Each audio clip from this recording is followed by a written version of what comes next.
E será que Elvis é um bom filme sobre a carreira do rei do rock? Ou será que o filme é uma grande decepção? Vem comigo que no vídeo de hoje eu vou trazer a crítica do filme Elvis.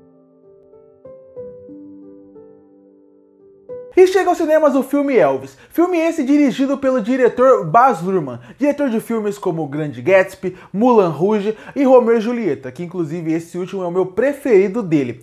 E aí quando você para pra pensar em Elvis, você vê que ele consegue, assim como em todos os seus filmes, trazer o melhor da sua cinematografia e também o pior. Porque ele sempre foi um cara que visualmente sempre soube trabalhar muito bem o seu universo e os personagens que estão envolvidos nele. Na parte de direção, na parte de fotografia, na parte de como ele vai dirigir os atores. Você vê que ele tem até um certo perfeccionismo nessa área. Mas na parte de contar uma história, você vê que esse é o calcanhar de Aquiles desse diretor e que ele sofre muito isso em alguns filmes. Em Elvis não foi diferente. Tanto que pra mim é até meio complicado fazer uma análise sobre esse filme. Na verdade, eu tenho duas opiniões diferentes sobre ele. Porque se eu analiso ele como um filme, se eu vejo ele, se eu tenho uma visão dele como um filme de entretenimento, esse filme é fantástico. Esse filme tem uma excelente direção, ele tem uma excelente montagem, uma excelente fotografia e, como não era de se esperar, uma excelente trilha sonora. Afinal, estamos falando das músicas do Elvis Presley. E olha que o filme nem toca todas elas. Algumas super conhecidas passam super de relance e muitas que todo mundo conhece só de ouvir a melodia nem aparecem no filme. Até porque o filme tem 2 horas e 40, mas muita coisa da carreira dele tinha que ficar de fora e as músicas não foram algo diferente. Mas e além disso, além de ter todas as características, o filme ainda tem uma série, não é nem cereja do bolo, ele tem um fator, ele tem uma característica que é fantástica, que é o Austin Butler fazendo Elvis Presley. Não é que ele tá bem como Elvis Presley, ele merece o Oscar por esse filme. A forma como ele atua, a forma como você vê a diferença do Elvis fora do palco, para dentro do palco, a forma como ele canta, a forma como ele tem os trejeitos dele, a forma como você vê a diferença dele, você vê como ele é um cara, ele consegue trazer a parte mais solitária do Elvis, ao mesmo tempo ele consegue trazer a parte mais que ele sensualiza em cima dos palcos. Tudo é muito bem feito. É uma atuação de tirar o chapéu. Se você termina o filme e pensa, bom, eu queria reassistir o filme do Elvis, você vai reassistir por esse motivo. Você quer um motivo para assistir pela primeira vez? Olhe por esse motivo. E se o Rami Malek ganhou o Oscar por Bohemian Rhapsody, naquela atuação completamente questionável, se ele não ganhar, vai ser uma afronta. Óbvio, pode ser atores que estejam melhor, mas nesse momento, vendo o que esse cara fez aqui com esse papel, é algo fantástico. E eu espero muito acompanhar a carreira desse cara, que eu espero que vá crescendo ao longo dos filmes. Já tinha gostado dele em Once Upon a Time in Hollywood, o último filme do Tarantino. Ele tem uma sequência bem curta, mas a atuação dele já tá boa ali e eu quero ver esse ator crescer, porque o que ele fez aqui foi um show à parte. Diferente, por exemplo, do Tom Hanks, que é um ator que eu gosto muito, acho que ele não tá mal no filme, mas exagerou um pouco no sotaque, e aí eu acho que é um pouco de culpa da direção, porque a direção poderia ter dado uma segurada no sotaque dele, mas isso entra num outro problema do filme que eu vou falar mais na frente, que seria envolvendo a parte da história. Então, essa primeira parte do filme, a parte que, como entretenimento, o filme tem um protagonista fantástico, excelente, que carrega o filme nas costas, e na parte de técnica, o filme também é fantástico. Mas aí é que a gente entra na outra parte do filme, que é a parte problemática pra mim, que é na parte da biografia. E já que eu mencionei por último o personagem do Tom Hanks, o Tom Parker, que é o empresário do Elvis Presley, ele já conduz bem qual que é o problema dessa narrativa. Porque a forma como representaram ele, a forma como eles mostraram ele em tela, ele acaba sendo um personagem que parece um vilão de um filme do 007 antigo. Aquele vilão que você só falta ele sorrir de forma maligna. Porque ele parece ser alguém que é o maior vilão do mundo. E tudo bem, ele pode ter prejudicado bastante a carreira do Elvis na vida real. Mas a forma como eles representaram isso em tela, parece que o Elvis é um cara super bom, que ele nunca fez nada de errado e que tudo que ele fez foi por causa do seu empresário. E pra mim, isso é um grande problema, e aí entra o problema de roteiro. O roteiro desse filme, ele tenta fazer de uma forma onde Nada realmente parece que tem impacto, nada parece que realmente faz sofrer.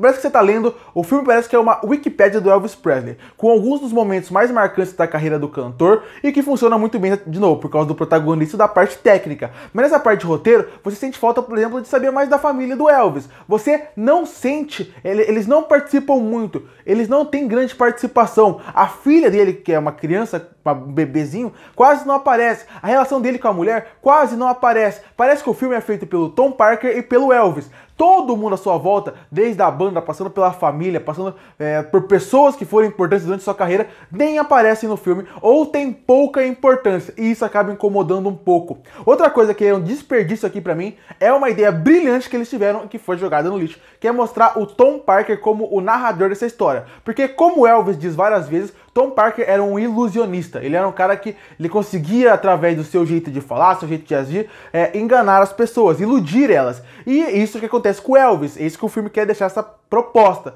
E só que quem conta a história é narrada pelo Tom Parker. Então, você não sabe se ele tá mentindo pra você, o que ele realmente contou é verdade ou não. E essa brincadeira podia ser super bem utilizada, algo que não acontece aqui.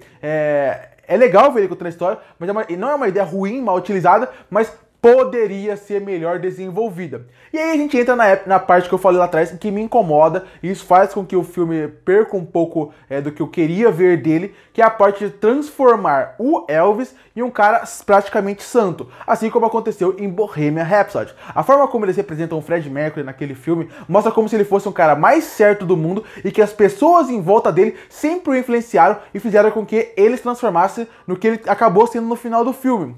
Eu queria que o filme fosse mais um Rocketman, a história do Elton John. Ali sim, o Elton John deu liberdade para eles fazerem o que quisesse. Dessa forma, no Rocketman, você vê um filme forte, impactante, que conta os altos e baixos da carreira do Elton John, sem medo de mostrar a parte dele ser drogado, a parte de como a mídia representava dele, como ele perdia alguns shows, e isso cria a real história. Em Elvis, aqui, obviamente, o filme do Elvis é centenas de vezes melhor que Bohemian Rhapsody, que é um filme, na minha opinião, muito ruim. Mas, no filme do Elvis, essa parte da história eu queria ter visto mais, eu queria ter visto mais desse outro lado do Elvis, eu queria ter visto, ele não precisa ser um anjo na terra, eu queria ter visto mais, sim, dessa parte polêmica dele, que eu acho que é super importante, que seria super importante pra ver mais do personagem, saber mais a história real dele.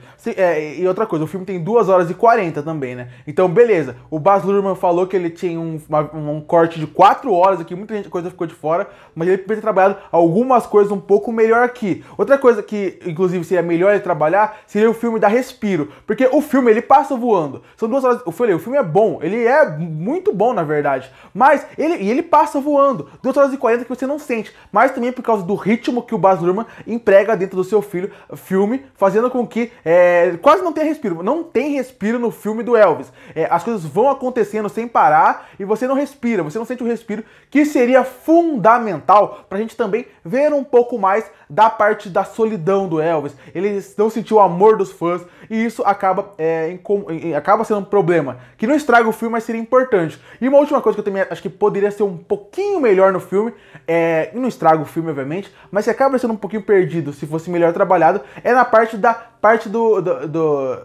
do tempo, né? Como é a passagem de tempo nesse filme. Isso é uma coisa bem confusa, porque você tá vendo a cena e o Elvis tá super bem, super feliz, aí corta a cena, você não sabe quantos anos passaram, você não sabe o que aconteceu nesse período, e ele já tá mais triste, mais sozinho, aí corta, ele já tá com um visual diferente, e isso não precisava ter uma tela falando assim, passou tantos anos, mas acho que talvez visualmente poderiam mudar ele bem mais pra ele poder ver que teve uma passagem de tempo. Às vezes parece que as coisas acontecem uma semana, parece que a vida inteira do Elvis aconteceu em 3 semanas, como essa passagem de tempo também não é super bem feita. Mas mesmo assim, apesar de eu achar que essa segunda parte é muito problemática, ele não estraga um filme incrível sobre o rei do rock, que tem uma atuação que, de novo, é marcante e que vai marcar o cinema, como é a atuação do Austin Butler. Concluindo, Elvis é um filme que ele tem desses dois lados. Um lado praticamente impecável, que é a parte técnica,